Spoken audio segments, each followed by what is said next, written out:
ಕರ್ನಾಟಕದ ಸಮಸ್ತ ಮುಂಬರುವಂತ ವಕೀಲರಿಗೆ ನಮಸ್ತೆ. ಎಲ್ಲ ಈಗ ಬೇರೆ ಬೇರೆ ಸಬ್ಜೆಕ್ಟ್ಸ್ ಗಳಲ್ಲಿ ಆಲ್ರೆಡಿ ಇಂಟ್ರೊಡಕ್ಷನ್ ಕ್ಲಾಸ್ ಅಲ್ಲಿ ಒಂದ್ ಸ್ವಲ್ಪ ನೋಡ್ಕೊಂಡು ಬಂದಿದ್ದೀರಾ ಏನೇನಿದೆ ಅಂತೇಳಿ. ಇವತ್ತಿನ ಕ್ಲಾಸ್ ಅಲ್ಲಿ ಪೊಲಿಟಿಕಲ್ ಸೈನ್ಸ್ ಸಬ್ಜೆಕ್ಟ್ ಏನಿದೆ, ಈ ಪೊಲಿಟಿಕಲ್ ಸೈನ್ಸ್ ನ ಕಂಪ್ಲೀಟ್ ಸಬ್ಜೆಕ್ಟ್ ಯೂನಿಟ್ ಗಳನ್ನ ಅರ್ಥ ಮಾಡ್ಕೋಣ. ಒಂದೇ ಒಂದು ವಿಡಿಯೋದಲ್ಲಿ ಎಲ್ಲದನ್ನು ಹೇಳ್ತಾ ಇದ್ರೆ ಅರ್ಥ ಮಾಡ್ಕೊಳ್ಳಿ. ಇದೇ ರೀತಿ ಒಂದೇ ಒಂದು ವಿಡಿಯೋದಲ್ಲಿ ಎಕನಾಮಿಕ್ ಸಬ್ಜೆಕ್ಟ್ ಅನ್ನು 5 ಯೂನಿಟ್ ಹೇಳಿದೀನಿ. ಇದೇ ರೀತಿ ಸೋಷಿಯಾಲಜಿ ಹೇಳಿದೀನಿ. ಬೇರೆ ಎಲ್ಲಾ ಸಬ್ಜೆಕ್ಟ್ಸ್ ಗಳು ನಿಮ್ LLB, ಫೈರ್ LLB ಅಲ್ಲಿ ಏನೇನ್ BLLB ಅಲ್ಲಿ ಬರುತ್ತಲ್ವಾ, ಎಲ್ಲಾ ಸಬ್ಜೆಕ್ಟ್ಸ್ ಗಳ ಬಗ್ಗೆ ನಾನು ತುಂಬಾ ಕ್ಲಿಯರ್ ಆಗಿ ಮಾತಾಡಿದೀನಿ. ಸೊ ಇಲ್ಲಿ ನೀವು ಏನ್ ಯೂಸ್ ಮಾಡ್ಕೋಬೇಕು ಅಂತಂತಂದ್ರೆ, ಒಂದೇ ಒಂದ್ 5-10 ನಿಮಿಷ, ಒಂದ್ 10 ನಿಮಿಷ ವೇಸ್ಟ್ ಮಾಡಿದ್ರೆ ಇಡೀ ಸಬ್ಜೆಕ್ಟ್ ಏನ್ ಹೇಳುತ್ತೆ ಅಂತ ಅರ್ಥ ಆಗ್ಬಿಡುತ್ತೆ. ಒಂದೊಂದಾಗಿ ನೋಡ್ತಾ ಹೋಗೋಣ ಆಯ್ತಾ. ಇಡೀ ಸಬ್ಜೆಕ್ಟ್ ಅರ್ಥ ಆಗ್ಬಿಡುತ್ತೆ ನಿಮಗೆ. ಒಂದು ಕಂಪ್ಲೀಟ್ ಆಗಿ ಒಂದು 10 ನಿಮಿಷ 5 ನಿಮಿಷ ವೇಸ್ಟ್ ಮಾಡ್ಬಿಟ್ರೆ ಇಡೀ ಸಬ್ಜೆಕ್ಟ್ ನಿಮಗೆ ಕಂಪ್ಲೀಟ್ ಅರ್ಥ ಆಗ್ಬಿಡುತ್ತೆ.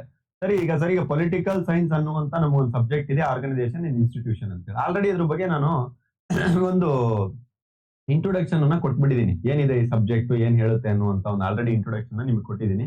ಈಗ ಇವತ್ತಿನ ಕ್ಲಾಸ್ ಅಲ್ಲಿ ಏನ್ ಮಾಡೋಣ ಅಂತಂದ್ರೆ, ಈ ಸಬ್ಜೆಕ್ಟ್ ಅಲ್ಲಿ ಯಾವ್ಯಾವ ರೀತಿಯಾದಂತ ಯೂನಿಟ್ಸ್ ಗಳು ಬರುತ್ತೆ ಅಂತ ನೋಡೋಣ. ಎಲ್ರಿಗೂ ಗೊತ್ತಿದೆ, ಈ ಕರ್ನಾಟಕ ಸ್ಟೇಟ್ ಲಾ ಯೂನಿವರ್ಸಿಟಿ ಅಂತ ಏನಿದೆ ಅದ್ರಲ್ಲಿ 5 ಯೂನಿಟ್ ಗಳು ಬರುತ್ತೆ. ಸರಿನಾ? 5 ಯೂನಿಟ್ ಗಳು ಬರುತ್ತೆ. ಆ 5 ಯೂನಿಟ್ ಅಲ್ಲಿ ಇಲ್ಲಿ ನಾನು ಮೇಲ್ ಏನಿದೆ ಅಂತ ಒಂದ್ಸಲ ಹೇಳ್ತೀನಿ. First unit, second unit, third unit, fourth unit, fifth unit. ಆಮೇಲೆ ಫಸ್ಟ್ ಯೂನಿಟ್ ಅಲ್ಲಿ ಏನಿದೆ ಅಂತ ನೋಡೋಣ, ಆಮೇಲೆ ಸೆಕೆಂಡ್ ಯೂನಿಟ್ ಅಲ್ಲಿ ಏನಿದೆ ಅಂತ ನೋಡೋಣ, ಆಮೇಲೆ ಥರ್ಡ್ ಯೂನಿಟ್ ಅಲ್ಲಿ ಏನಿದೆ ಅಂತ ನೋಡೋಣ, ಆಮೇಲೆ ಫೋರ್ತ್ ಯೂನಿಟ್ ಅಲ್ಲಿ ಏನಿದೆ ಅಂತ ನೋಡೋಣ, ಆಮೇಲೆ ಫಿಫ್ತ್ ಯೂನಿಟ್ ಅಲ್ಲಿ ನೋಡೋಣ. ಇದೇ ರೀತಿ ಎಲ್ಲಾ ಸಬ್ಜೆಕ್ಟ್ಸ್ ಗಳನ್ನು ಕೂಡ ನಾನು ಕಂಟಿನ್ಯೂಸ್ ಆಗಿ ಮಾಡಿದ್ದೀನಿ. ಸರಿ, ಆ ಹಾಗಿದ್ದಲ್ಲಿ ಈಗ ನೋಡೋಣ ಫಸ್ಟ್ ಯೂನಿಟ್ ಅಲ್ಲಿ ಏನ್ ಕೊಟ್ಟಿದ್ದಾರೆ ಅಂತಂದ್ರೆ, ಫಸ್ಟ್ ಈ ಸಬ್ಜೆಕ್ಟ್ ಏನ್ ಸರ್ ಇದು? ಆಯ್ತು, ಯೂನಿಟ್ ಎಲ್ಲ ಹೋಗೋಣ ಸರ್, ಮುಂದೆ ಹೋಗೋದಕ್ಕಿಂತ ಮುಂಚೆ ನಮಗೆ ಸಬ್ಜೆಕ್ಟ್ ಏನಿದೆ ಅಂತ ಹೇಳಿ ಸರ್. ಏನ್ ಹೇಳುತ್ತೆ ಸರ್ ಈ ಸಬ್ಜೆಕ್ಟ್? ಈ ಸಬ್ಜೆಕ್ಟ್ ತುಂಬಾ ಸಿಂಪಲ್ ಆಗಿ ಹೇಳುತ್ತೆ. ಏನು ಅಂತಂದ್ರೆ, ಪೊಲಿಟಿಕಲ್ ಸೈನ್ಸ್ ಬಗ್ಗೆ ಮಾತಾಡ್ತಾ ಇದೆ. ಪೊಲಿಟಿಕಲ್ ಸೈನ್ಸ್ ಅಂದ್ರೆ ಏನು? ಕನ್ನಡದಲ್ಲಿ ರಾಜಕೀಯ ವಿಜ್ಞಾನ ಅಂತ ಕರಿತೀವಿ. ಕಲ್ತ್ಕೊಂಡ್ ಬಂದಿದ್ದೀರಾ ನಿಮ್ಮ 10th ಸ್ಟ್ಯಾಂಡರ್ಡ್ 12th ಸ್ಟ್ಯಾಂಡರ್ಡ್ ಎಲ್ಲ ಕಲ್ತ್ಕೊಂಡ್ ಬಂದಿರುವಂತ ಸಬ್ಜೆಕ್ಟ್. ಸಮಾಜ ವಿಜ್ಞಾನ, ರಾಜಕೀಯ ಶಾಸ್ತ್ರ, ಸೋಷಿಯಲ್ ಸೈನ್ಸ್, ಇವೆಲ್ಲ ಸಬ್ಜೆಕ್ಟ್ ಕಲ್ತ್ಕೊಂಡ್ ಬಂದಿರುವಂತದ್ದೇ. ಅದನ್ನೇ ಮತ್ತೊಂದ್ಸಲ ಸ್ವಲ್ಪ ಲಾಗೆ ರಿಲೇಟ್ ಮಾಡ್ಬಿಟ್ಟು ಕಲಿತಾ ಹೋಗ್ತೀರಾ. ಸ್ವಲ್ಪ ಕೇಸ್ ಕ್ಲಾಸ್ಗಳು ಅವು ಇವು ಸೆಕ್ಷನ್ಸ್ ಗಳು ಹಾಕ್ತೀರಾ ಅನ್ನೋದ್ ಬಿಟ್ರೆ, ಇಲ್ಲಂತ ದೊಡ್ಡ ಏನೋ ಒಂದು ಸಾಹಸ ಮಾಡ್ತಾ ಇದೀವಿ, ಏನೋ ಇದು ತುಂಬಾ ವಿಚಿತ್ರವಾದ ಸಬ್ಜೆಕ್ಟ್, ಕಷ್ಟವಾದ ಸಬ್ಜೆಕ್ಟ್ ಅಂತ ತಿಳ್ಕೊಳ್ಳುವಂತ ಅವಶ್ಯಕತೆನೇ ಇಲ್ಲ. ಸರಿ, ಸರಿ ಈಗ ನೋಡೋಣ. ಪೊಲಿಟಿಕಲ್ ಸೈನ್ಸ್ ಅಂದ್ರೆ ರಾಜಕೀಯ ವಿಜ್ಞಾನ ಅಂದ್ರೆ ಏನು? ಪೊಲಿಟಿಕ್ಸ್ ಬಗ್ಗೆ ಮಾತಾಡ್ತಾ ಇರ್ತಾರೆ, ರಾಜಕೀಯದ ಬಗ್ಗೆ ಮಾತಾಡ್ತಾ ಇರ್ತಾರೆ. ರಾಜಕೀಯದಲ್ಲಿ ಯಾವ್ಯಾವ ರೀತಿ ಏರುಪೇರುಗಳಿದೆ, ರಾಜಕೀಯದಲ್ಲಿ ಯಾವ ರೀತಿ ವ್ಯವಸ್ಥೆಗಳಿದೆ, ರಾಜಕೀಯದಲ್ಲಿ ಯಾವ್ಯಾವ ಸಿಸ್ಟಮ್ಸ್ ನಡೆಯುತ್ತೆ, ಏನು ಪ್ರೊಸೀಜರ್ ನಡೆಯುತ್ತೆ ಅಂತ ಮಾತಾಡುತ್ತೆ. ಅದೇ ಪ್ರೊಸೀಜರ್ ನ 5 ಯೂನಿಟ್ ಆಗಿ ಡಿವೈಡ್ ಮಾಡಿರ್ತಾರೆ. ಮತ್ತೆ ಏನಿರುತ್ತೆ ಸಿಲೆಬಸ್ ಕಾಪಿಯಲ್ಲಿ? ಇದೇ KSL ಇದ್ದವ್ರು ಮಾಡಿರುವಂತದ್ದು. ಸರಿ, ಈಗ ಸರ್ ಫಸ್ಟ್ ಯೂನಿಟ್ ಅಲ್ಲಿ ಏನಾದ್ರು ಬಂದ್ರೆ, ಈಗ ರಾಜಕೀಯ ನಡಿಬೇಕು ಅಂತಂದ್ರೆ ಏನ್ ಬೇಕು? ಕಾನ್ಸ್ಟಿಟ್ಯೂಷನ್, ನಮ್ಮ ಸಂವಿಧಾನ ಬೇಕೇ ಬೇಕು ತಾನೆ, ಭಾರತದ ಸಂವಿಧಾನ. ಆ ಸಂವಿಧಾನದ ಬಗ್ಗೆ ಕಲಿತಾ ಹೋಗ್ತೀರಾ. ಆಮೇಲೆ ಡಿಫ್ರೆಂಟ್ ಕನ್ವೆನ್ಷನ್ಸ್ ಗಳ ಬಗ್ಗೆ ಕಲಿತೀರಾ, ಅಮೆಂಡ್ಮೆಂಟ್ಸ್ ಗಳ ಬಗ್ಗೆ ಕಲಿತೀರಾ, ಬೇರೆ ಬೇರೆ ರೀತಿಯಾದಂತ ಡಿಫ್ರೆಂಟ್ ಫಾರ್ಮ್ಸ್ ಆಫ್ ಗವರ್ಮೆಂಟ್ ಯಾವ್ದಾವ್ದಿದೆ ಅಂತ ಕಲಿತೀರಾ. ಸರ್ ಇದೇನ್ ಮೇಲ್ಮೇಲೆ ಹೇಳ್ತಾ ಹೀಗೆ ಕ್ಲೋಸ್ ಮಾಡ್ತಾ ಇಲ್ಲ 2 ನಿಮಿಷದಲ್ಲಿ. ಖಂಡಿತವಾಗ್ಲೂ ತುಂಬಾ ಡೀಪ್ ಆಗಿ ನಾನು ಹೇಳ್ತಾ ಹೋಗ್ತೀನಿ, ನೋಡ್ತಾ ಹೋಗಿ. ಒಂದ್ ಸ್ವಲ್ಪ ಮೇಲ್ಮೇಲೆ ಹೇಳ್ತಾ ಹೋಗ್ತಾ ಇದ್ದೀನಿ ಏನೇನ್ ಯೂನಿಟ್ ಇದೆ ಅಂತ. 2ನೇ ಯೂನಿಟ್ ಬಂದಿದ ತಕ್ಷಣ ಈ ಲೆಜಿಸ್ಲೇಟಿವ್, MLA, ಅಸೆಂಬ್ಲಿ, ಎಕ್ಸಿಕ್ಯೂಟಿವ್ಸ್, ಆಮೇಲೆ IAS ಆಫೀಸರ್, IPS ಆಫೀಸರ್ಸ್ ಗಳು, ಆಮೇಲೆ ಜಡ್ಜಸ್ ಗಳು, ಏನೆಲ್ಲ ನೀವು ಓದ್ತಾ ಇದ್ದೀರಾ, ಜಡ್ಜಸ್ ಗಳು, ಹೈಕೋರ್ಟ್, ಸುಪ್ರೀಂ ಕೋರ್ಟ್, ಇಂಥ ವಿಷಯಗಳನ್ನ ಕಲಿತೀರಾ. 3ನೇ ಯೂನಿಟ್ ಬಂದಿದ ತಕ್ಷಣ ಪೌರತ್ವ, ನನ್ನ ಹತ್ರ ವೋಟರ್ ID ಇದೆ ಅಂತ ಕರಿತೀರಲ್ವಾ, ಸಿಟಿಸನ್ಶಿಪ್ ನ ಕಲಿತೀರಾ. ಯಾವ ಯಾವ ಪೊಲಿಟಿಕಲ್ ಪಾರ್ಟೀಸ್ ಗಳಿದೆ ಇದೆಯಲ್ವಾ ನಮ್ಮ ದೇಶದಲ್ಲಿ, BJP, ಕಾಂಗ್ರೆಸ್, ಆಮ್ ಆದ್ಮಿ, JDS, ದಳ, ಮತ್ತೆ ನಾನು ಪಾರ್ಟಿಗಳು ಯಾವ್ದಾವ್ದು ಮಿಸ್ ಮಾಡಿದೆ ಅಂತ ನೀವು ಪೊಲಿಟಿಸೈಸ್ ಮಾಡಬೇಡಿ ಆಯ್ತಾ. ಹೇಳ್ತಾ ಇರೋದಷ್ಟೇ, ಪಾರ್ಟಿಗಳಿದೆ ಅದನ್ನ ಕಲಿತೀರಾ.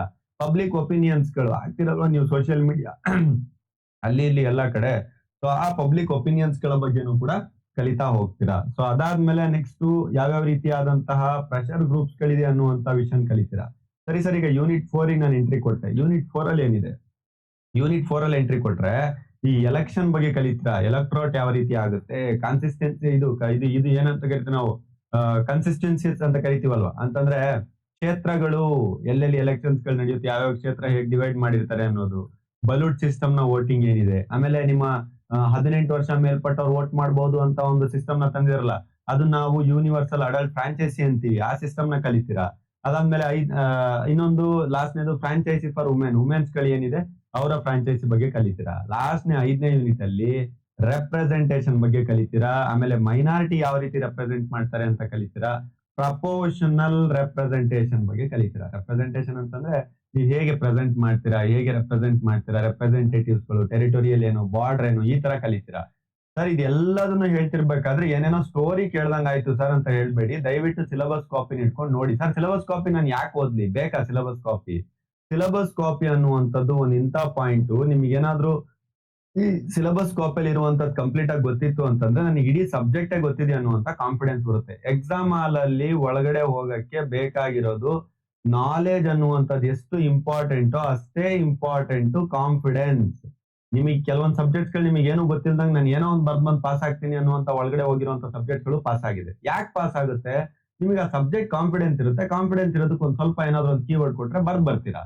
ಸೊ ಅದಕ್ಕೆ ಹೇಳ್ತಾ ಇದೀನಿ, ಸಿಲೆಬಸ್ ಪಾಯಿಂಟ್ ನ 5 ಯೂನಿಟ್ ನ ಅರ್ಥ ಮಾಡ್ಕೊಂಡಿರ್ಬೇಕು. ನಿಮ್ಮ ಕಾಲೇಜ್ ಅಲ್ಲಿ ಪಾಠ ನಡೀತಿರ್ಬೇಕಾದ್ರೆ ಹೌದು ಈ ಕಾನ್ಸೆಪ್ಟ್ ಅಲ್ಲಿ ಈಗ ಪಾಠ ನಡೀತಾ ಇದೆ, ಈ ವಿಷಯದಲ್ಲಿ ಸರ್ ಮಾತಾಡ್ತಾ ಇದ್ದಾರೆ, ಈ ವಿಷಯದಲ್ಲಿ ನಮ್ಮ ಪ್ರೊಫೆಸರ್ ಮಾತಾಡ್ತಾ ಇದ್ದಾರೆ, ಈ ವಿಷಯದಲ್ಲಿ ನಮ್ಮ ಲೆಕ್ಚರ್ ಮಾತಾಡ್ತಾರೆ ಅಂತ ಗೊತ್ತಾದಾಗ ವಿಷಯಗಳು ಅರ್ಥ ಆಗ್ತಾ ಹೋಗುತ್ತೆ, ನಿಮ್ಮ ಮೆದುಳಿನಲ್ಲಿ ನೀಟಾಗಿ ಕೂರ್ತಾ ಹೋಗುತ್ತೆ. ನಾನು ಹೇಳ್ತಾ ಹೋಗ್ತಿರ್ತೀನಿ ಪ್ರತಿ ಟೈಮ್ ಯಾಕೆ ಬೇಕಿದ್ದು ಏನಕ್ಕೆ ಇಲ್ಲ ಅಂತ. ಸುಮ್ನೆ ಅಂತೂ ನಾವು ಟೈಮ್ ವೇಸ್ಟ್ ಮಾಡಲ್ಲ. ಒಂದೊಂದು ಟಾಪಿಕ್ ನ 10-15 ನಿಮಿಷದಲ್ಲಿ ಕ್ಲೋಸ್ ಮಾಡೋಣ. ನಾನು ಇದನ್ನೆಲ್ಲ ಯಾಕೆ ಹೇಳ್ದು ಎಲ್ಲ ಹೇಳ್ತಾ ಇರ್ತೀನಿ ಅಂತ ಅರ್ಥ ಮಾಡ್ಕೊಳ್ಳಿ. ಇರೋದ್ರಲ್ಲೇ ಸ್ವಲ್ಪ ಪೊಲಿಟಿಕಲ್ ಸೈನ್ಸ್ ವಾಸ್ಟ್ ಸಿಲೆಬಸ್ ಇದೆ ಆಯ್ತಾ, ಸ್ವಲ್ಪ ಜಾಸ್ತಿ ಸಿಲೆಬಸ್ ಇದೆ. ಏನ್ ತಲೆ ಕೇಳಿಸ್ಕೊಳ್ಬೇಡಿ. ನಾನು ಒಂದು ಸಿಂಪಲ್ ಆಗಿ ಕೋಡಿಫೈಡ್ ಮಾಡಿದ್ದೇನೆ. ಇರುವಂತ ಸಿಲೆಬಸ್ ಅನ್ನೇ ಕೋಡಿಫೈಡ್ ಮಾಡಿ ಶಾರ್ಟ್ ಆಗಿ ತೆಗ್ದಿದ್ದೇನೆ ನಾನು ಯಾವ ತರ ಅಂತ. ಸರಿ, ಈಗ ಒಂದೊಂದು ಯೂನಿಟ್ ಸ್ಟಾರ್ಟ್ ಮಾಡೋಣ. Political science organisation institution. ಕನ್ನಡದಲ್ಲಿ ನಾವು ಇದನ್ನ ಸಂಘ ಮತ್ತು ಸಂಸ್ಥೆ ಅಂತ ಕರಿತೀವಿ. ಕನ್ನಡ ಮೀಡಿಯಂ ಸ್ಟೂಡೆಂಟ್ಸ್ ಗಳು ಎಲ್ರಿಗೂ ಕೂಡ ಕರ್ನಾಟಕದಲ್ಲಿ ಕನ್ನಡದಲ್ಲೇ ನಮ್ಮ ಮಾತೃ ಭಾಷೆಯಲ್ಲಿ ಅರ್ಥ ಆಗ್ಬೇಕನ್ನುವಂತ ಒಂದು ಕಾನ್ಸೆಪ್ಟ್ ಇಟ್ಕೊಂಡು ಸ್ಟಾರ್ಟ್ ಮಾಡಿರುವಂತ ಒಂದು ಅಕಾಡೆಮಿ ಇದು. ಸೊ ಅದಕ್ಕೋಸ್ಕರ ಅರ್ಥ ಮಾಡ್ಕೊಳಕ್ ಪ್ರಯತ್ನ ಪಡಿ, ತುಂಬಾ ಚೆನ್ನಾಗಿ ಅರ್ಥ ಮಾಡ್ಕೊಳ್ಳಿ. ಸರ್, ಈಗ ಯೂನಿಟ್ 1 ಇದೆ ಸರ್. ಯೂನಿಟ್ 1 ಅಲ್ಲಿ ಏನೇನ್ ಕಾನ್ಸೆಪ್ಟ್ ಓದ್ತೀವಿ? ಆಲ್ರೆಡಿ ಒಂದ್ ರೌಂಡ್ ಹೇಳಿದೀನಿ. ಕಾನ್ಸ್ಟಿಟ್ಯೂಷನ್ ಬಗ್ಗೆ ಓದ್ತೀರಾ. ಸಂವಿಧಾನ ಇಲ್ಲದೆ ಯಾವುದೇ ರೀತಿಯಾದಂತ ದೇಶಗಳು, ಪ್ರಜಾಪ್ರಭುತ್ವ ದೇಶಗಳು ನಡೆಯೋದೇ ಇಲ್ಲ. ರಾಜನ ಮಗ ರಾಜ ಅವನೇ ಆಗ್ಬೇಕು ಆ ರೀತಿ ಕಾನ್ಸೆಪ್ಟ್ ಅಲ್ಲ. ಡೆಮೋಕ್ರೆಟಿಕ್ ಕಂಟ್ರಿ ನಮ್ದು. ಆ ಕಾನ್ಸ್ಟಿಟ್ಯೂಷನ್ ಮೀನಿಂಗ್ ಏನು, ಅದ್ರ ಇಂಪಾರ್ಟೆನ್ಸ್ ಏನು, ಪ್ರತಿ ಒಂದೊಂದು ಕಾನ್ಸೆಪ್ಟ್ ಅನ್ನು ಕೂಡ ನಾನು ಡೀಪ್ ಆಗಿ ಮಾತಾಡಿದೀನಿ. ಒಂದೊಂದು ಕಾನ್ಸೆಪ್ಟ್ ಮೇಲೆ ಅರ್ಧ ಮುಕ್ಕಾಲು ಗಂಟೆ ಕ್ಲಾಸಸ್ ಗಳು ನಡೆದಿದೆ. ಇಲ್ಲಿ ಸಿಲೆಬಸ್ ಅನ್ನು ಹೇಳ್ತಾ ಇರೋದಷ್ಟೇ. ಏನಿದೆ ನಿಮ್ಗೊಂದು ಐಡಿಯಾ ಸಿಗ್ಲಿ, ಸಬ್ಜೆಕ್ಟ್ ಅಲ್ಲಿ ಏನ್ ಓದ್ತಾ ಇದೀವಿ, ಏನ್ ಅರ್ಥ ಮಾಡ್ಕೊಳ್ತಾ ಇದೀವಿ ಅಂತ. ಆಯ್ತಾ? ಕಾನ್ಸ್ಟಿಟ್ಯೂಷನ್ ಓದ್ತೀರಾ, ಕಾನ್ಸ್ಟಿಟ್ಯೂಷನ್ ಅಲ್ಲಿ ಮೀನಿಂಗ್ ನ ಓದ್ತೀರಾ, ಅದ್ರ ಇಂಪಾರ್ಟೆನ್ಸ್ ನ ಓದ್ತೀರಾ. ಆಮೇಲೆ ಕ್ಲಾಸಿಫಿಕೇಶನ್ಸ್ ಯಾವ್ಯಾವ ರೀತಿ ಕಾನ್ಸ್ಟಿಟ್ಯೂಷನ್ ಇದೆ, ಗುಡ್ ಕಾನ್ಸ್ಟಿಟ್ಯೂಷನ್ ಅಂತ ಕರೆಸ್ಕೊಳ್ಬೇಕು ಅಂದ್ರೆ ಏನೇನ್ ಕ್ವಾಲಿಟೀಸ್ ಗಳಿರ್ಬೇಕು. ಅದಾದ್ಮೇಲೆ ನೆಕ್ಸ್ಟ್ ಕನ್ವೆನ್ಷನ್ಸ್ ಬಗ್ಗೆ ಓದ್ತೀರಾ. ಕನ್ವೆನ್ಷನ್ಸ್ ಗಳು ಅಂತಂತಂದ್ರೆ, ಈಗ ನಮ್ಮ ಪ್ರೈಮ್ ಮಿನಿಸ್ಟ್ರು ಅಥವಾ ನಮ್ಮ ರಾಷ್ಟ್ರಪತಿಗಳು ಯಾವ್ದೋ ಫಾರಿನ್ ಅಲ್ಲಿ ಕುಂತಿದ್ರಂತೆ, ಬೇರೆ ಬೇರೆ ದೇಶಗಳ ಮಧ್ಯದಲ್ಲಿ, ಅಥವಾ ಯುನೈಟೆಡ್ ನೇಷನ್ ಮೀಟಿಂಗ್ ಅಲ್ಲಿ ಕುಂತಿದ್ರಂತೆ. ಆಯ್ತಾ? ಅಲ್ಲೇನೋ ಒಂದು ಡಿಸ್ಕಷನ್ ನಡೀತಂತೆ, WTO ಮೀಟಿಂಗ್ ಅಲ್ಲಿ ಕುಂತಿದ್ರಂತೆ. ಅರ್ಥ ಆಗ್ತಿದ್ಯಾ ನಿಮಗೆ? ಸೊ ಈ ತರ ಏನಾದ್ರೂ ಒಂದು ನಡೆದಂತ ಸಮಾವೇಶಗಳನ್ನ, ಈ ತರ ನಡೆದಂತ ಒಂದು ಮೀಟಿಂಗ್ ನ ನಾವು ಕನ್ವೆನ್ಷನ್ ಅಂತ ಕರಿತೀವಿ. ಏನ್ ತುಂಬಾ ದೊಡ್ಡ ವರ್ಡ್ ಅಲ್ಲ ಕನ್ವೆನ್ಷನ್ ಅಂದ್ರೆ. ಕುತ್ಕೊಂಡು ಮೀಟಿಂಗ್ ಮಾಡೋದಷ್ಟೇ. ಅದು ಸಣ್ಣ ವ್ಯಕ್ತಿಗಳಲ್ಲ, ದೇಶಗಳ ಮಧ್ಯದಲ್ಲಿ ಅವರವರ ಪ್ರೆಸಿಡೆಂಟ್, ಪ್ರೈಮ್ ಮಿನಿಸ್ಟರ್ಗಳು, ಆಯಾ ದೇಶ ಪ್ರೈಮ್ ಮಿನಿಸ್ಟರ್ಗಳೆಲ್ಲ ಕುತ್ಕೊಂಡು ಡಿಸ್ಕಸ್ ಮಾಡ್ತಾರೆ. ಅದನ್ನು ನಾವು ಕನ್ವೆನ್ಷನ್ ಅಂತ ಕರಿತೀವಿ. ನೆಕ್ಸ್ಟ್ ಕಾನ್ಸೆಪ್ಟ್ ಕಲಿತೀರಾ, ಅಮೆಂಡ್ಮೆಂಟ್ ಅಂತ ಕಲಿತೀರಾ. ಅಮೆಂಡ್ಮೆಂಟ್ ಅಂದ್ರೆ ತುಂಬಾ ಸಿಂಪಲ್, ತಿದ್ದುಪಡಿ ಅಂತ. ಏನೋ ಒಂದು ಸಂವಿಧಾನದಲ್ಲಿ ಬರ್ದಿರ್ತಾರೆ. ಈಗ ನೋಡಿ, 1947ರಿಂದ 50 ತನಕ ಕುತ್ಕೊಂಡು ಒಂದು 75 ವರ್ಷ ಹಿಂದೆ ಬರೆದಿದ್ದಂತ ಸಂವಿಧಾನ. ಹಾಗಂತೇಳಿ ಅದು ತಪ್ಪಂತಲ್ಲ, ಎಲ್ಲದೂ 100% ಸರಿ ಇದೆ. ಆದ್ರೆ ಸಿಸ್ಟಮ್ ಜೊತೆ ನಾವೊಂದು ಅಟ್ಲೀಸ್ಟ್ 1 or 2% ನಾವು ಅಲ್ಲಲ್ಲೇ ಅವಾಗ ಚೇಂಜ್ ಮಾಡ್ಬೇಕು. ಉದಾಹರಣೆ ಹೇಳ್ತಾ ಇದ್ದೀನಿ, 2017 GST ಬಂತಪ್ಪ. GST ಎಲ್ಲ ಫಸ್ಟ್ ಇತ್ತ ಸ್ವತಂತ್ರ ಬಂದಾಗ? ಅವಾಗ ವ್ಯಾಟ್ ಅಂತ ಇತ್ತು, ಬೇರೆ ಸಿಸ್ಟಮ್ ಇತ್ತು. ಈಗ GST ಬಂದಿದೆ. ಸೊ ಈಗ GST ನ ಆಡ್ ಮಾಡ್ಬೇಕಿತ್ತಲ್ಲ, ಅದನ್ನ ಅಮೆಂಡ್ಮೆಂಟ್ ಅಂತೀವಿ. ಫಸ್ಟ್ ಗೆ ಪಂಚಾಯತ್ ಸಿಸ್ಟಮ್ ಇರ್ಲಿಲ್ಲ 1950ರಲ್ಲಿ, ಈಗ ಬಂತು. ಸೊ ಈ ತರ ಅಮೆಂಡ್ಮೆಂಟ್ ಮಾಡ್ಬೇಕಾದ್ರೆ ನಮ್ಮ ಸಂವಿಧಾನ ಅಮೆಂಡ್ಮೆಂಟ್ ಮಾಡಕ್ಕೆ ಏನೇನ್ ಪ್ರೊಸೀಜರ್ಸ್ ಗಳನ್ನ ಫಾಲೋ ಮಾಡ್ಬೇಕು ಅನ್ನೋದನ್ನ ಕಲಿತಾ. ಆಮೇಲೆ ನೆಕ್ಸ್ಟ್ ಕಾನ್ಸೆಪ್ಟ್ ಇದೆ ಫಾರ್ಮ್ಸ್ ಆಫ್ ಗವರ್ಮೆಂಟ್. ಗವರ್ಮೆಂಟ್ ಅಲ್ಲಿ ಯಾವ್ಯಾವ ತರ ಫಾರ್ಮ್ ಗಳಿದೆ ಅಂತ. ಫಾರ್ಮ್ಸ್ ಆಫ್ ಗವರ್ಮೆಂಟ್ ಅಂದ್ರೆ ಒಂದು ಯೂನಿಟರಿ ಫಾರ್ಮ್ಸ್ ಆಫ್ ಗವರ್ಮೆಂಟ್ ಇದೆ, ಫೆಡರಲ್ ಫಾರ್ಮೇಶನ್ ಗವರ್ಮೆಂಟ್ ಇದೆ, ಕ್ವಾಸಿ ಫೆಡರಲ್ ಅಂತಿದೆ. ನೋಡಿ, ಫೆಡರಲ್, ಯೂನಿಟರಿ, ಕ್ವಾಸಿ ಫೆಡರಲ್ ಅಂದ್ರೆ ನಾನು ಸಿಂಪಲ್ ಆಗಿ ಇಲ್ಲಿ ಎಕ್ಸ್ಪ್ಲೈನ್ ಮಾಡ್ತೀನಿ. ನಮ್ಮ ದೇಶ ಕ್ವಾಸಿ ಫೆಡರಲ್. ಈಗ ಅದೇ ಅಮೆರಿಕ ಬಂತು ಅಂತಂದ್ರೆ ಅದನ್ನ ನಾವು ಯೂನಿಟರಿ ಅಂತ ಅದನ್ನ ಪ್ಯೂರ್ಲಿ ಫೆಡರಲ್ ಅಂತ ಕರಿತೀವಿ. ಅದೇ ಚೈನಾ ಎಲ್ಲ ಬಂತು ಅಂತಂದ್ರೆ ಅದನ್ನ ನಾವು ಆ ಯಾವ ಸಿಸ್ಟಮ್ ಕರಿತೀವಿ, ಯೂನಿಟರಿ ಸಿಸ್ಟಮ್ ಅಂತ ಕರಿತೀವಿ. ಯಾಕೆ ಸರ್ ಅಂತ ಕೇಳಿದ್ರೆ, ಚೈನಾದಲ್ಲಿ ಯಾವುದೇ ರೀತಿ ರಾಜ್ಯ ಆಗಿರ್ಲಿ ಇದಾಗ್ಲಿ ಏನು ಇಲ್ಲ, ಅಲ್ಲಿ ಒಂದೇ ನಡೆಯೋದು ಸೆಂಟ್ರಲ್ ಗವರ್ಮೆಂಟ್. ಅದ್ ಬಿಟ್ರೆ ಬೇರೆ ಗವರ್ಮೆಂಟ್ ಇಲ್ಲ. ಅದೇ ನೀವೇನಾದ್ರೂ ಅಮೆರಿಕ ಹೋದ್ರೆ ಅಲ್ಲೇ ಗೊತ್ತಾ, ಸೆಂಟ್ರಲ್ ಗವರ್ಮೆಂಟ್ ಅದ್ರ ಪಾಡಿಗೆ ಅದು ವರ್ಕ್ ಮಾಡುತ್ತೆ.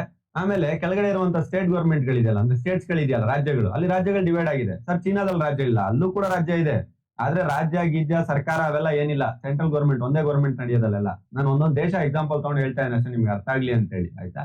ಈಗ ಅದೇನಾದ್ರೂ ಅಮೆರಿಕ ಹೋದ್ರೆ ಅಲ್ಲಿ ಸೆಂಟ್ರಲ್ ಗವರ್ಮೆಂಟ್ ಇದೆ, ಸ್ಟೇಟ್ ಗವರ್ಮೆಂಟ್ ಇದೆ. But central government state government ಸಂಬಂಧನೇ ಇಲ್ಲ. ಅವ್ರವ್ರ ಪಾಡಿಗೆ ಅವ್ರವ್ರು ಎರಡೆರಡು ಸಿಟಿಸನ್ಶಿಪ್, ಇವನ ಹತ್ರ ಒಂದು ವೋಟರ್ ಐಡಿ, ಇವನ ಹತ್ರ ಒಂದು ವೋಟರ್ ಐಡಿ. ಸೆಂಟ್ರಲ್ ಐಡಿ ಹತ್ರ ಒಂದು ಸೆಂಟ್ರಲ್ ಗವರ್ಮೆಂಟ್ ಗೆ ಒಂದು ವೋಟರ್ ಐಡಿ ಅಂತಲ್ಲಿ, ಸ್ಟೇಟ್ ಗವರ್ಮೆಂಟ್ ಗೆ ಒಂದು ವೋಟರ್ ಐಡಿ ಅಂತ. ಸರ್, ಆಗಿದ್ದಲ್ಲಿ ನಮ್ ದೇಶಕ್ಕೆ ಬನ್ನಿ ಸರ್. ನಮ್ ದೇಶ ಹೇಗಿದೆ? ನಮ್ ದೇಶ ಹೇಗೆ ಅಂತ, ನಮ್ ದೇಶದಲ್ಲೂ ರಾಜ್ಯ ಸರ್ಕಾರಗಳಿದೆ, ಕೇಂದ್ರ ಸರ್ಕಾರಗಳು ಇದೆ, ಎರಡೂ ಇದೆ. ಆದ್ರೆ ಇಲ್ಲಿ ಕೇಂದ್ರ ಸರ್ಕಾರ, ರಾಜ್ಯ ಸರ್ಕಾರ ಎರಡೂ ಕೂಡ ಬೇರೆ ಬೇರೆಯಾಗಿ ವರ್ಕ್ ಮಾಡಲ್ಲ. ಕೇಂದ್ರ ಸರ್ಕಾರದ ಅಡಿಯಲ್ಲಿ ರಾಜ್ಯ ಸರ್ಕಾರ ವರ್ಕ್ ಮಾಡುತ್ತೆ. ಇದರಲ್ಲಿ 3 ಲೀಸ್ಟ್ ಅಂತ ಬರುತ್ತೆ: union list, concurrent list, central list ಅಂತ. ಆಯಾ ವಿಷಯಗಳಿಗೆ ಸಂಬಂಧಪಟ್ಟದ ಮಟ್ಟಿಗೆ ಮಾತ್ರ ಅವುಗಳು ಆ ಕಾನೂನನ್ನ ಜಾರಿಗೆ ತರ್ತವೆ. ಇದು ತುಂಬಾ ಡೀಪ್ ಆಗಿ ಹೋಗುತ್ತೆ ನಿಮಗೆ. ಕಾನ್ಸ್ಟಿಟ್ಯೂಷನ್ ಲಾ 1 ಅಂತ ಸಬ್ಜೆಕ್ಟ್ ಬರುತ್ತೆ ನಿಮಗೆ. ಅದ್ರಲ್ಲಿ ನಿಮ್ಗೆ ಕಂಪ್ಲೀಟ್ ಆಗಿ ನಾನು ಕಲ್ಸ್ಕೊಡ್ತಾ ಹೋಗ್ತೇನೆ. ಕಾನ್ಸ್ಟಿಟ್ಯೂಷನ್ ಲಾ 2 ಕಂಪ್ಲೀಟ್ ಆಗಿ ಕ್ಲಾಸಸ್ ಕೂಡ ಆಗಿದೆ. ಅದ್ರಲ್ಲಿ ನಾನು ಡೀಪ್ ಆಗಿ ಹೇಳಿದೀನಿ ಸರ್ಕಾರ ಹೇಗೆ ನಡೆಯುತ್ತೆ ಅಂತ. ಇಲ್ಲಿ ಹೇಳಿದೆ 2 ಎಲೆಕ್ಷನ್, 2 ವೋಟರ್ ಐಡಿ, 2 ನಡೆಯುತ್ತೆ. ನಮ್ ದೇಶದಲ್ಲಿ ಆತರ ಅಲ್ಲ, ಸಿಂಗಲ್ ಎಲೆಕ್ಷನ್ ನಮ್ದು ಆಯ್ತಾ, ಒಂದೇ ವೋಟರ್ ಐಡಿ, ದೇಶಕ್ಕೆಲ್ಲ ಸೇರ್ಸಿ ಒಂದೇ ವೋಟರ್ ಐಡಿ. ಈ ತರ ಡಿಫ್ರೆಂಟ್ ಗವರ್ಮೆಂಟ್ಸ್ ಗಳು ಯಾವ ತರ ವರ್ಕ್ ಮಾಡುತ್ತೆ ಅನ್ನುವಂಥದ್ದನ್ನ ಈ ಯೂನಿಟ್ ನಂಬರ್ 1 ಪಾಯಿಂಟ್ ನಂಬರ್ 4 ಅಲ್ಲಿ ನಾವು ಕಲಿತಾ ಹೋಗ್ತೀವಿ. ಸರಿ ಸರಿ, ಈಗ ಯೂನಿಟ್ ನಂಬರ್ 2 ದಲ್ಲಿ ಏನಿದೆ, ಯೂನಿಟ್ ನಂಬರ್ 2 ದಲ್ಲಿ ನೀವೇನಾದ್ರೂ ನೋಡ್ತೀರಾ ಅಂತಂದ್ರೆ, ಸರ್ ಹೆಚ್ಚು ಕಮ್ಮಿ ನೀವು ಈ ಸಿಲೆಬಸ್ ಕಾಪಿನ ಕಂಪ್ಲೀಟ್ ಆಗಿ ಏನಾದ್ರೂ ಕರೆಕ್ಟ್ ಆಗಿ ನೋಡ್ಕೊಂಡು ಹೋದ್ರೆ, ಜನರಲ್ ನಾಲೆಜ್ ನಿಮ್ಮ ಹತ್ರ ಚೆನ್ನಾಗಿತ್ತು ಅಂತಂದ್ರೆ ಡೈರೆಕ್ಟ್ ಆಗಿ ಬರಬಹುದು. ಯಾವ ರೀತಿ ಬರಿಬೇಕು, ಏನು, ಎಲ್ಲಿ, ಎಷ್ಟು ಪೇಜ್ ಹೆಂಗ್ ತುಂಬಿಸ್ಬೇಕು ಎಲ್ಲದನ್ನು ಕೂಡ ನಮ್ಮ ಆನ್ಲೈನ್ ಕ್ಲಾಸಸ್ ಅಲ್ಲಿ ನಾನು ಕಂಪ್ಲೀಟ್ ಆಗಿ ಗೈಡ್ ಮಾಡ್ತೀನಿ. ಗೊತ್ತಿರಲಿ ಯಾವ ತರ ಬರಿಬೇಕು ಅಂತ ಹೇಳಿ. ಸರಿ, ಈಗ ಆರ್ಗಾನ್ಸ್ ಆಫ್ ಗವರ್ಮೆಂಟ್ಸ್ ಅಂತ ಇದೆ. ಗವರ್ಮೆಂಟ್ಸ್ ನ ಆರ್ಗಾನ್ಸ್ ಗಳು ಯಾವ್ಯಾವು ಅಂದ್ರೆ, ಏನ್ ವಿಷಯ ಏನು ಅಂತಂದ್ರೆ, ಹೆಡ್ಡಿಂಗ್ ಯಾಕೆ ಕೊಟ್ಟಿದ್ದಾರೆ ಅಂತಂದ್ರೆ, ಈ ಒಂದು ಗವರ್ಮೆಂಟ್ ನಡಿಬೇಕಂದ್ರೆ ಏನೇನ್ ಬೇಕಪ್ಪ. ಗವರ್ಮೆಂಟ್ ನಡಿಬೇಕಂದ್ರೆ ಫಸ್ಟ್ ಶಾಸನ ಮಾಡೋರ್ ಬೇಕಲ್ವಾ. ಶಾಸನ ಮಾಡೋರ್ ನಾವ್ ಏನಂತ ಕರಿತೀವಿ, ಲೆಜಿಸ್ಲೇಟಿವ್ ಅಂತ ಕರಿತೀವಿ. ಆ ಲೆಜಿಸ್ಲೇಟಿವ್ ನ ಬಗ್ಗೆ ಅವರ ಫಂಕ್ಷನ್ ಏನು, ಯಾವ ರೀತಿ ಮೀನಿಂಗ್ ಏನು, ಯಾವ ರೀತಿ ಪ್ರೋಸೆಸ್ ನಡೆಯುತ್ತೆ ಅಂದ್ರೆ, ಈ MLA MP ಗಳು ಹೋಗಿ ಕೂರುವಂತ ಸದನಗಳು, MLA MP ಗಳು ಹೋಗಿ ಕೂರುವಂತ ಪಾರ್ಲಿಮೆಂಟ್, ಅಸೆಂಬ್ಲಿ, ಅದನ್ನೆಲ್ಲ ನಾವು ಶಾಸಕಾಂಗ ಅಂತ ಕರಿತೀವಿ. ಇದನ್ನೆಲ್ಲ ನಾವು ಕಲಿತಾ ಹೋಗ್ತೀವಿ. ಆಮೇಲೆ ಎರಡನೇದ್ರಲ್ಲಿ ಎಕ್ಸಿಕ್ಯೂಟಿವ್ ಬಗ್ಗೆ ಕಲಿತಾ ಹೋಗ್ತೀವಿ. ಎಕ್ಸಿಕ್ಯೂಟಿವ್ ಅಂದ್ರೆ ಏನು, ಎಕ್ಸಿಕ್ಯೂಟಿವ್ ಅಂತಂತಂದ್ರೆ ಶಾಸನ ಏನೋ ಮಾಡ್ಬಿಡ್ತಾರೆ MLA MP ಗಳು ಕುತ್ಕೊಂಡು, ಅದನ್ನ ಜಾರಿಗೆ ತರಬೇಕಲ್ಲ. ಅವ್ರು ಯಾರು ಅಂತಂತಂದ್ರೆ ಅದರಲ್ಲೇ ಇರುವಂತಹ ಮಿನಿಸ್ಟರ್ಸ್ ಗಳು, ಮಂತ್ರಿಗಳು, ಮಂತ್ರಿ ಮಂಡಳ, ಇದನ್ನ ನಾವೇನಂತ ಕರಿತೀವಿ, ಎಕ್ಸಿಕ್ಯೂಟಿವ್ಸ್ ಅಂತೀವಿ. ಅವ್ರ ಬಗ್ಗೆ ಕಲಿತಾ ಹೋಗ್ತೀರಾ. ಅವ್ರ ಬಗ್ಗೆ ಪಾರ್ಲಿಮೆಂಟರಿ ಫಂಕ್ಷನ್ಸ್ ಏನು, ಅವ್ರು ಯಾವ ರೀತಿ ನಾನ್ ಪಾರ್ಲಿಮೆಂಟರಿ ಫಂಕ್ಷನ್ಸ್ ಏನು, ಕೆಲಸ ಹೇಗ್ ಮಾಡ್ತಾರೆ, ಈ ತರ ಕಾನ್ಸೆಪ್ಟ್ಸ್ ಗಳನ್ನ ಕಲಿತಾ ಹೋಗ್ತೀರಾ. ತುಂಬಾ ಲೆಂತಿ ಆಗುತ್ತೆ. ನಾನು ಒಂದೊಂದೊಂದೊಂದು ಟಾಪಿಕ್ ಬಗ್ಗೆ ಡೀಪ್ ಆಗಿ ಹೇಳ್ತಿಲ್ಲ. ಕಂಪ್ಲೀಟ್ ಆಗಿ 100% ಕ್ಲಾಸಸ್ ಗಳಲ್ಲಿ ಡೀಪ್ ಆಗಿ ಮಾಡಿದೀವಿ. ಒಂದೊಂದು ಟಾಪಿಕ್ ಬಿಡ್ದಂಗೆ ಹೇಗೆ ಆಡು ಭಾಷೆಯಲ್ಲಿ ನಾನು ಮಾತಾಡ್ದಂಗೆ ಇಷ್ಟು ಡೀಪ್ ಆಗಿ ಮಾಡಿದೀವಿ. ಕೆಳಗಡೆ ಇರುವಂತಹ ಕಾಂಟ್ಯಾಕ್ಟ್ ನಂಬರ್ ಗಳಿಗೆ ನೀವು ಕಾಲ್ ಮಾಡ್ಬೇಕಾಗುತ್ತೆ 100% ಕ್ಲಾಸಸ್ ಗಳನ್ನ ತೆಗೆದುಕೊಳ್ಳಕ್ಕೆ. ಸರ್, ಈಗ ಮೊದಲನೇದು ಸರ್ ಏನೋ ಶಾಸನ ಮಾಡಿದ್ರಿ ಅಂತ ಯೂನಿಟ್ ನಂಬರ್ 2 ದಲ್ಲಿ ಹೇಳಿದ್ರಿ. ಎರಡನೇದು ಒಂದು ಶಾಸನ ಮಾಡಕ್ ಮಿನಿಸ್ಟ್ರಿಗಳೆಲ್ಲ ಬಂದ್ರು ಅಂತ ಹೇಳಿದ್ರಿ. ಮಿನಿಸ್ಟ್ರಿಗಳೇ ಬಂದು ಕೆಲಸ ಮಾಡ್ತಾರಾ? ಇಲ್ಲ, ಸಿವಿಲ್ ಸರ್ವೆಂಟ್ ಗಳು. ಯಾರು ಸರ್ ಸಿವಿಲ್ ಸರ್ವೆಂಟ್ ಗಳು? ಕೇಳಿದಿರಾ? IAS ಆಫೀಸರ್, IPS ಆಫೀಸರ್, ಎಷ್ಟೋ ಜನರು ಕನ್ಸುಗಳಿದ್ದು ನಾನು IAS IPS ಆಗ್ಬೇಕು ಅಂತ. ನಿಮ್ಮಲ್ಲೇ ಎಷ್ಟೋ ಜನ ಕನ್ಸುಗಳನ್ನ ಕಾಣ್ತಾ ಇದ್ದೀರಾ. ಸೊ ದಯವಿಟ್ಟು ದೊಡ್ಡ ಕನ್ಸುಗಳನ್ನ ಕಾಣಿ. ದೊಡ್ಡ ಕನ್ಸುಗಳ, ಎಷ್ಟು ದೊಡ್ಡ ಕನ್ಸುಗಳಿರುತ್ತೆ ಅಷ್ಟು ಜಾಸ್ತಿ ಶ್ರಮ ಇರುತ್ತೆ, ಅಷ್ಟು ಒಳ್ಳೇದು ಕೂಡ ಆಗುತ್ತೆ. ಅಷ್ಟು ಶ್ರಮ ಪಡ್ತೀರಾ, ಅಷ್ಟು ದೊಡ್ಡ ಮಟ್ಟಕ್ಕೆ ಹೋಗ್ತೀರಾ. ದಯವಿಟ್ಟು ಒಳ್ಳೊಳ್ಳೆ ಕನ್ಸುಗಳನ್ನ ಕಾಣಿ, ದೊಡ್ಡ ಮಟ್ಟದ ಕನ್ಸುಗಳನ್ನ ಕಾಣಿ. ಸಿವಿಲ್ ಸರ್ವೆಂಟ್ಸ್ ಗಳು ಅಂತ ಕರಿತೀವಿ. ಸಿವಿಲ್ ಸರ್ವೆಂಟ್ಸ್ ಗಳು ಯಾರು? IAS IPS ಆಫೀಸರ್ಸ್ ಗಳು. ಅವರ ಫ್ಯೂಚರ್ಸ್ ಏನು, ಫಂಕ್ಷನ್ಸ್ ಏನು, ಒಂದ್ ಸ್ವಲ್ಪ ಎಕ್ಸಾಂಪಲ್ ಏನು, ನಮ್ಮ ಭಾರತದಲ್ಲಿ ಸಿವಿಲ್ ಸೇವೆ ಯಾವ ತರ ಇದೆ, ಒಂದಿಷ್ಟು ಟಿಪ್ಪಣಿಗಳು. ಸರಿ, ಇವ್ರು ಮೂವರು ಬಂದ್ರು ಆಯ್ತಾ. ಹೆಚ್ಚು ಕಮ್ಮಿ ಏನಾದ್ರು ಆಟ ಆಡಿದ್ರೆ ಭ್ರಷ್ಟಾಚಾರ, ಅದು ಇದು, ಕೋರ್ಟು ಕೇಸು, ಕಂಪ್ಲೇಂಟ್ ಮಾಡ್ಕೊಂಡು ಯಾರು ಬರ್ಬೇಕಲ್ವಾ, ಜುಡಿಷರಿ. ನಮ್ಮ ನ್ಯಾಯಾಂಗ ಬರುತ್ತೆ. ಆ ಕಾನ್ಸೆಪ್ಟ್ ಬಗ್ಗೆನೂ ಕಲಿತಾ ಹೋಗ್ತೀರಾ. ನಮ್ಮ ನ್ಯಾಯಾಂಗ ಯಾವ ತರ ಇದೆ, ಅದ್ರ ಮೆಥಡ್ಸ್ ಏನು, ಫಂಕ್ಷನ್ ಯಾವ ತರ ಮಾಡುತ್ತೆ, ಪ್ರೊಟೆಕ್ಷನ್ ಯಾವ್ಯಾವ ರೀತಿ ತಗೊಂಡಿದೆ ಅಂತ. ಸರಿ, ಅದಾದ್ಮೇಲೆ ನೆಕ್ಸ್ಟ್ ಮಾಂಟಿಸ್ಕ್ಯೂಸ್ ಅಂತ ಇದೆ. ಸೊ ಈ ಮಾಂಟಿಸ್ಕ್ಯೂಸ್ ಅನ್ನುವಂತ ಒಂದು ಕಾನ್ಸೆಪ್ಟ್, ಇದೊಂದು ಸಪರೇಟ್ ಕಾನ್ಸೆಪ್ಟ್, ಇದೊಂದು ಸಿದ್ಧಾಂತ. ಸೊ ಇದ್ರ ಬಗ್ಗೆ ನೀವು ಕಲಿತಾ ಹೋಗ್ತೀರಾ. ಇದಿಷ್ಟು ಯೂನಿಟ್ ನಂಬರ್ 2 ದಲ್ಲಿ ಕಲಿತೀರಾ. ಸರಿ ಸರ್, ಯೂನಿಟ್ ನಂಬರ್ 2 ಏನೋ ಮಾಡ್ಕೊಂಡು ಬಂದೆ. ಯೂನಿಟ್ ನಂಬರ್ 3 ಬಂದಿದ್ದೀನಿ ಸರ್. ಯೂನಿಟ್ ನಂಬರ್ 3 ಅಲ್ಲಿ ಏನೇನಿದೆ ಸರ್ ಹೇಳಿ. ಯೂನಿಟ್ ನಂಬರ್ 3 ಅಲ್ಲಿ ಏನೇನಿದೆ ಸರ್? ದೊಡ್ಡ ಸಿಲೆಬಸ್ ಇದು, ತುಂಬಾ ಜಾಸ್ತಿ ಇರೋ ಸಿಲೆಬಸ್. ಜಾಸ್ತಿ ಇರುವಂತ ಸಿಲೆಬಸ್ ಅಲ್ಲಿ ತುಂಬಾ ಇಂಪಾರ್ಟೆಂಟ್ ಯಾವ್ದಾದಿದೆ ಅದನ್ನ ನಾನು ಕವರ್ ಮಾಡಿಬಿಟ್ಟು ನಿಮಗೆ ಕಂಪ್ಲೀಟ್ ಆಗಿ ಹೇಳ್ತಾ ಹೋಗಿದ್ದೀನಿ. ಎಲ್ಲದನ್ನು ಕಲಿತಾ ಹೋಗ್ತೀರಾ ಅಂದ್ರೆ PhD ಮಾಡ್ದಂಗೆ ಆಗ್ಬಿಡುತ್ತೆ. ಸೊ ಫೇಲ್ ಆಗ್ತೀರಾ. ಜಾಸ್ತಿ ಓದ್ದೆ ಸರ್, ಪಾಸ್ ಆಗ್ಲಿಲ್ಲ, ಇಂಥ ಕಾನ್ಸಿಕ್ವೆನ್ಸಸ್ ಗಳು ಬರ್ತಾ ಹೋಗುತ್ತೆ. ಅದಕ್ಕೋಸ್ಕರ ಯೂನಿಟ್ ನಂಬರ್ 3 ಅಲ್ಲಿ ಏನಿದೆ ಅಂತಂದ್ರೆ ಸಿಟಿಜನ್ಶಿಪ್ ನ ಬಗ್ಗೆ ಇದೆ. ಸಿಟಿಜನ್ಶಿಪ್ ನ ಬಗ್ಗೆ ಕಲಿತಾ ಹೋಗ್ತೀರಾ ಯೂನಿಟ್ ನಂಬರ್ 3 ಅಲ್ಲಿ ಆಯ್ತಾ. ಸಿಟಿಜನ್ಶಿಪ್ ಅಂದ್ರೆ ಏನು? ಪೌರತ್ವ. ನನ್ನ ಹತ್ರ ವೋಟರ್ ಐಡಿ ಇದೆ ಅಂತ ಹೇಳ್ತೀರಾ, ಗೊತ್ತಾ? ಯಾರು ಕೊಟ್ಟಿರೋದು? ದೇಶದಲ್ಲಿ ವಾಸವಾಗಿರುವಂತಹ ಪ್ರಜೆಗಳಿಗೆ ನೀಡಿರುವಂತಹ ಒಂದು ಕಾರ್ಡ್. ನೀನು ನಮ್ಮ ದೇಶದ ವ್ಯಕ್ತಿ, ನಮ್ಮ ದೇಶದ ಪ್ರಜೆ. ನಿನ್ನ ಮೂಲಭೂತ ಹಕ್ಕುಗಳು, ಫಂಡಮೆಂಟಲ್ ರೈಟ್ ವೈಲೇಟ್ ಆದ್ರೆ ಕಾನ್ಸ್ಟಿಟ್ಯೂಷನ್ ನಿನಗೆ ಗ್ಯಾರಂಟಿ ಕೊಡ್ತೀವಿ. ಏನಾದ್ರೂ ಸಮಸ್ಯೆ ಆದ್ರೆ ಯಾರು ಗ್ಯಾರಂಟಿ ಕೊಡ್ತಾರೆ? ಗವರ್ಮೆಂಟ್ ಅವ್ರು ಗ್ಯಾರಂಟಿ ಕೊಡ್ತಾರೆ. ಮೊದಲನೇ ಕಾನ್ಸ್ಟಿಟ್ಯೂಷನ್ ಅಂದ್ರೆ ಏನು? ಕಾನ್ಸ್ಟಿಟ್ಯೂಷನ್ ಅಂತಂದ್ರೆ ಸರ್ಕಾರ ಮತ್ತು ಪ್ರಜೆಗಳ ನಡುವೆ ಇರುವಂತ ಒಂದು ಕಮ್ಯುನಿಕೇಶನ್ ಬುಕ್. ಅದು ಏನ್ ಕಮ್ಯುನಿಕೇಶನ್ ಬುಕ್? ನೋಡಿ, ನಾವು ಇಂಥದ್ದು ನಿಮಗೆ ಕೊಡ್ತೀವಿ, ಕಾನ್ಸ್ಟಿಟ್ಯೂಷನ್ ಹೇಳ್ತಾ ಇದೆ, ಗವರ್ಮೆಂಟ್ ಹೇಳ್ತಾ ಇದೆ. ಸೊ ನೀವು ನಮ್ಮ ದೇಶದ ಪ್ರಜೆಗಳಾಗಿ ನಮಗೆ ಟ್ಯಾಕ್ಸ್ ಕಟ್ಟಿ, ಅದನ್ನ ತಗೊಂಡು ನಾವು ದೇಶದ ಉದ್ಧಾರ ಮಾಡ್ತೀವಿ. ಅದ್ರಲ್ಲಿ ಏನಾದ್ರು ಹೆಚ್ಚು ಕಮ್ಮಿ ಆಯ್ತು ಅಂತಂದ್ರೆ ನಿಮಗೆ ಒಂದು ವೋಟರ್ ಐಡಿ ಕೊಟ್ಟಿರ್ತೀವಲ್ವಾ, ನಿಮ್ಗೆ ಒಂದು ಐಡೆಂಟಿಫಿಕೇಶನ್ ಕೊಟ್ಟಿರ್ತೀವಿ, ಸಿಟಿಜನ್ಶಿಪ್ ಕೊಟ್ಟಿರ್ತೀವಿ, ಐಡೆಂಟಿಫಿಕೇಶನ್ ಆ ಹಕ್ಕನ್ನು ಕೊಟ್ಟಿರ್ತೀವಿ. ನೀವು ನಮಗೆ ಕ್ವಶನ್ ಮಾಡ್ಬೋದು ಅಂತ. ನೀವೆಲ್ಲ ಕ್ವಶನ್ ಮಾಡ್ಬೇಕು. ನೀವು ಕ್ವಶನ್ ಮಾಡ್ಲಿಲ್ಲ ಅಂತಂತಂದ್ರೆ ಏನು ಬೇಕಾದ್ ಮಾಡ್ತಾರೆ, ಇಷ್ಟ ಬಂದಿದ್ ಮಾಡ್ತಾರೆ. ವಿದ್ಯಾವಂತರು ಯಾರು ಅಂತಂತಂದ್ರೆ ಸರಿಯಾದ ಜಾಗದಲ್ಲಿ ಸರಿಯಾದ ಪ್ರಶ್ನೆಗಳನ್ನು ತೂಕದಲ್ಲಿ ವಿತ್ ಎವಿಡೆನ್ಸ್ ಪ್ರಕಾರ, ಕಾನೂನು ಪ್ರಕಾರ ಕೇಳುವಂತರು. ನೀವೆಲ್ಲ ಈಗ ಲಾ ಓದ್ತಾ ಇದ್ದೀರಾ ಅಂದ್ಮೇಲೆ ಆ ಪ್ರಶ್ನೆಗಳನ್ನು ಕೇಳ್ಬೇಕು. ದಯವಿಟ್ಟು ಕೇಳಿ ಆಯ್ತಾ. ಎಲ್ಲಿ ಕ್ವಶನ್ ಮಾಡ್ಬೇಕು ಅಂತ ಕಡೆ ಕ್ವಶನ್ ಮಾಡದೆ ಹೋದ್ರೆ ದೇಶನ ಸುಧಾರಿಸುವಂತದ್ದು ಕಟ್ಟೆ ಮೇಲೆ ಕುತ್ಕೊಂಡು ಮಾತಾಡ್ಬೇಕು ಅಷ್ಟೇ ಆಗುತ್ತೆ ಹೊರತು ಸುಧಾರಣೆ ಮಾಡೋದಿಲ್ಲ ನಾವು. ಪ್ರತಿಯೊಬ್ರು ಬದಲಾಗ್ಬೇಕಿಲ್ಲ. ನಾನ್ ಬದಲಾದೆ ಆಯ್ತು ಅಂತಲ್ಲ. ಪ್ರತಿಯೊಬ್ರು ಅದ್ರಲ್ಲಿ ಸ್ಪೆಷಲಿ ಲಾಯರ್ಸ್ಗಳು ನೀವು ಬದಲಾಗ್ಬೇಕು ಆಯ್ತಾ. ಕೇಳ್ಬೇಕು ಕ್ವಶನ್ಸ್ ಗಳನ್ನ ಕೇಳ್ಬೇಕು. ಆಮೇಲೆ ಪೊಲಿಟಿಕಲ್ ಪಾರ್ಟೀಸ್ ಗಳ ಬಗ್ಗೆ ಕಲಿತೀರಾ. ಏನಿದು ಪೊಲಿಟಿಕಲ್ ಪಾರ್ಟೀಸ್ ಅಂದ್ರೆ ಇದು ಗೊತ್ತಿರದೇ ಇರೋಂತ ವ್ಯಕ್ತಿನೇ ಇಲ್ಲ. ಅವ್ರವ್ರದೇ ಒಂದೊಂದು ಫ್ಯಾನ್ಸ್ ಬೇಸ್ ಇದೆ. ಒಂದೊಂದೊಂದೊಂದು ಪೊಲಿಟಿಕಲ್ ಪಾರ್ಟೀಸ್, ಪೊಲಿಟಿಕಲ್ ರಾಜಕೀಯ ಪಕ್ಷಗಳು ಗೊತ್ತಲ್ವ. ರಾಜಕೀಯ ಪಕ್ಷಗಳು ಏನೇನು ನಾನು ಹೇಳ್ತಾ ಇರೋದು, ಬಿಜೆಪಿ ಇದೆ, ಕಾಂಗ್ರೆಸ್ ಇದೆ, ಜೆಡಿಎಸ್ ಇದೆ, ಆಮ್ ಆದ್ಮಿ ಇದೆ, ಜನತಾದಳ ಇದೆ, ಏನ್ ಸುಮಾರು ಇದಾವೆ ಪಾರ್ಟಿಗಳು. ಇದುವರೆ ನಾನು ಸ್ಟೇಟ್ ಪಾರ್ಟಿ ಹೇಳ್ತಾ, ಆಮೇಲೆ ಇಂಡಿಪೆಂಡೆಂಟ್ ಪಾರ್ಟೀಸ್ ಗಳಿದಾವೆ, ಸುಮಾರು ಪಾರ್ಟಿಗಳಿದೆ, ನ್ಯಾಷನಲ್ ಪಾರ್ಟೀಸ್ ಗಳು ಇನ್ನೂ ಸುಮಾರು ಇದೆ, ಬೇರೆ ಬೇರೆ ಸ್ಟೇಟ್ ಅಲ್ಲಿ ಪಾರ್ಟಿ. ಈ ಪಾರ್ಟೀಸ್ ಗಳ ಅರ್ಥ ಏನು, ಹೇಗ್ ಫಾರ್ಮೇಶನ್ ಆಗುತ್ತೆ, ಮ್ಯಾನಿಫೆಸ್ಟೋ ಕ್ರಿಯೇಟ್ ಮಾಡ್ಬೇಕು. ಇಷ್ಟ ಬಂದಾಗ ಮ್ಯಾನಿಫೆಸ್ಟೋ ಕ್ರಿಯೇಟ್ ಮಾಡಂಗಿಲ್ಲ ಆಯ್ತಾ. ಮ್ಯಾನಿಫೆಸ್ಟೋ ಕ್ರಿಯೇಟ್ ಮಾಡ್ಬೇಕು. ಅವರ ಫಂಕ್ಷನ್ಸ್ ಏನು, merits and demerits and kinds and specific examples ಗಳೇನು, ಯಾವ ರೀತಿಯಾದಂತಹ ಇಂಡಿಯನ್ ಸಿನಾರಿಯೋದಲ್ಲಿ ನಡೀತಾ ಇದೆ. ಈ ಕಾನ್ಸೆಪ್ಟ್ ನ ಯೂನಿಟ್ 3 ಅಲ್ಲಿ ಕಲಿತಾ ಇನ್ನೊಂದ್ ಸ್ವಲ್ಪ ಮುಂದೆ ಹೋದ್ರೆ ಅದೇ ಯೂನಿಟ್ 3 ಅಲ್ಲಿ ಪಬ್ಲಿಕ್ ಒಪಿನಿಯನ್ ಬಗ್ಗೆ ಕಲಿತೀರಾ. ಪಬ್ಲಿಕ್ ಒಪಿನಿಯನ್ ಅಂತಂದ್ರೆ ಏನು, ಸೋಷಿಯಲ್ ಮೀಡಿಯಾದಲ್ಲಿ, ಇನ್ಸ್ಟಾದಲ್ಲಿ, ಫೇಸ್ಬುಕ್ ಅಲ್ಲಿ ಸುಮ್ನೆ ಈಗೆಲ್ಲ ಹಾಕ್ತಾ ಇರ್ತೇನೆ ನೋಡಿ ಪಬ್ಲಿಕ್ ಒಪಿನಿಯನ್ಸ್ ಗಳು ಅಂತೇಳಿ. ನನ್ನ ಒಪಿನಿಯನ್ ಇದಪ್ಪ, ಈ ಪಾರ್ಟಿ ಮೇಲೆ ನನ್ನ ಒಪಿನಿಯನ್. ಮೀಡಿಯಾ ಸೋಷಿಯಲ್ ಮೀಡಿಯಾ ಅವ್ರನ್ನೆಲ್ಲ ಪಬ್ಲಿಕ್ ಒಪಿನಿಯನ್ಸ್ ಮೀಡಿಯಾ ಅಂತ ಕರೀತಾರೆ. ನೀವು ಪಬ್ಲಿಕ್ ಒಪಿನಿಯನ್ ಕೊಡ್ಬೋದು. ನಿಮ್ಮ ಸೋಷಿಯಲ್ ಮೀಡಿಯಾದಲ್ಲಿ ನೀವು ಒಂದು ಒಳ್ಳೆ ಪಬ್ಲಿಕ್ ಒಪಿನಿಯನ್ ಕೊಡೋದ್ ಕಲ್ತ್ಕೊಳ್ಳಿ. ತುಂಬಾ ವ್ಯಾಲಿಡ್ ಆಗಿ, ಸುಮ್ನೆ ಮಾತಾಡೋದಲ್ಲ, ಬಾಯಿಗೆ ಬಂದಿದ್ ಮಾತಾಡೋದು. ಏನೋ ಒಂದು ಅಲ್ಲಿ ಇಲ್ಲಿ ನೋಡ್ಕೊಂಡೆ ಅದು ಇದು ಅಂತ ಬಾಯಿಗೆ ಬಂದಿದ್ ಮಾತಾಡೋದಲ್ಲ. ನೀಟಾಗಿ ಕರೆಕ್ಟ್ ಆಗಿ ಮಾತಾಡುವಂತ ಮಾತುಗಳನ್ನ ಮಾತಾಡಿದ್ರೆ ಮುಂದ್ಗಡೆಯವರು ಕೂಡ ತೂಕದಲ್ಲಿ ಕೇಳ್ತಾರೆ. ಸೊ ಅಂತ ರೀತಿಯಾದಂತಹ ವಿಷಯಗಳನ್ನ ಅರ್ಥ ಮಾಡ್ಕೊಳಕ್ ಟ್ರೈ ಮಾಡಿ. ಇದು ಪಬ್ಲಿಕ್ ಒಪಿನಿಯನ್ ಅಲ್ಲಿ ಅದ್ರ ಮೀನಿಂಗ್ ಏನು, ನೇಚರ್ ಏನು, ಪ್ರಿನ್ಸಿಪಲ್ ಏನು, ಇಂಪಾರ್ಟೆನ್ಸ್ ಏನು, ಯಾವ ರೀತಿಯಾದಂತಹ ಮೀಡಿಯಾಗಳಿದೆ, ಮೆರಿಟ್ಸ್ ಏನು, ಡಿಮೆರಿಟ್ಸ್ ಏನು ಅನ್ನುವಂಥದ್ದನ್ನ ಕಲಿತಾರೆ. ಆಮೇಲೆ ಪ್ರೆಷರ್ ಗ್ರೂಪ್ಸ್ ಅಂತ ಇದೆ ಸರ್, ಹೆಸರೇ ಹೇಳ್ತಾ ಇದೆ. ಒತ್ತಡ ಗುಂಪುಗಳು ಅಂದ್ರೆ ಏನ್ ಗೊತ್ತಾ, ಇವ್ರು ಏನ್ ಮಾಡ್ತಾರೆ ಗೊತ್ತಾ, ಪ್ರೆಷರ್ ಗ್ರೂಪ್ಸ್ ಅಂದ್ರೆ ಯಾವುದಾದ್ರೂ ಪೊಲಿಟಿಕಲ್ ಪಾರ್ಟಿ ಅಥವಾ ಯಾವುದಾದ್ರೂ ಸರ್ಕಾರ ತನ್ನ ಕೆಲಸನ ಸರಿಯಾಗಿ ನಿರ್ವಹಿಸದೇ ಇದ್ದಾಗ, ತನ್ನ ಕೆಲಸನ ಸರಿಯಾಗಿ ಮಾಡದೇ ಇದ್ದಾಗ ಪ್ರೆಷರ್ ಆಗ್ತದಷ್ಟೇ. ಯಾರ ಮೇಲೆ ಪ್ರೆಷರ್ ಆಗುತ್ತೆ, ಆ ಪೊಲಿಟಿಕಲ್ ಪಾರ್ಟಿ ಮೇಲೆ ಪ್ರೆಷರ್ ಹಾಕ್ತಾರೆ, ಆ ಸಿಸ್ಟಮ್ ಮೇಲೆ ಪ್ರೆಷರ್ ಹಾಕ್ತಾರೆ. ಪ್ರೆಷರ್ ಹಾಕ್ಬಿಟ್ಟು ಅದನ್ನ ಸರಿ ಮಾಡಕ್ಕೆ ಟ್ರೈ ಮಾಡ್ತಾರೆ. ಇದನ್ನ ನಾವೇನಂತ ಕರಿತೀವಿ ಅಂದ್ರೆ ಪ್ರೆಷರ್ ಗ್ರೂಪ್ಸ್ ಅಂತ ಕರಿತೀವಿ. ಆ ಪ್ರೆಷರ್ ಗ್ರೂಪ್ಸ್ ಅಲ್ಲಿ ಮೀನಿಂಗ್ ಆಗಿರ್ಬೋದು, ಇಂಪಾರ್ಟೆನ್ಸ್ ಆಗಿರ್ಬೋದು, ಅದು ಡಿಮೆರಿಟ್ಸ್ ಗಳೆಲ್ಲ ಏನಿದೆ ಅದನ್ನ ಕಲಿತಾ ಹೋಗ್ತೀರಾ. ಅದ್ರ ನೇಚರ್ ಗಳೇನಿದೆ, ಟೆಕ್ನಿಕ್ಸ್ ಗಳೇನಿದೆ, ಆಮೇಲೆ ಯಾವ ರೀತಿ ಅದನ್ನ ಕ್ರಿಟಿಕ್ಸ್ ಮಾಡಿದ್ದಾರೆ, ಈ ಕಾನ್ಸೆಪ್ಟ್ ಅನ್ನ ಯೂನಿಟ್ 3 ಅಲ್ಲಿ ಕಲಿತೀರಾ. ಸರಿ, ಸಿಲೆಬಸ್ ತುಂಬಾ ದೊಡ್ಡದಿದೆ ಆಯ್ತಾ. ಆದಾಗ್ಯೂ ಕೂಡ ನಾವು ಎಷ್ಟಾಗುತ್ತೆ ಅಷ್ಟು ನಿಮಗೆ ಮೋಸ್ಟ್ ಇಂಪಾರ್ಟೆಂಟ್ ಇರೋದನ್ನ ಮಾಡಿ ಮತ್ತೆ ಎಲ್ಲಾ ಸಿಲೆಬಸ್ ಕವರ್ ಮಾಡಿ ಯಾವುದೇ ಟಾಪಿಕ್ ಬಿಡದ ಹಾಗೆ ಕಂಟಿನ್ಯೂ ಲಾಸ್ಟ್ ತನಕ ಕೂಡ ತಗೊಂಡು ಹೋಗಿದ್ದೀವಿ. 100% ಕ್ಲಾಸಸ್ ಗಳು ಎಲ್ಲಿ ಸಿಗುತ್ತೆ ನಿಮ್ಗೆ.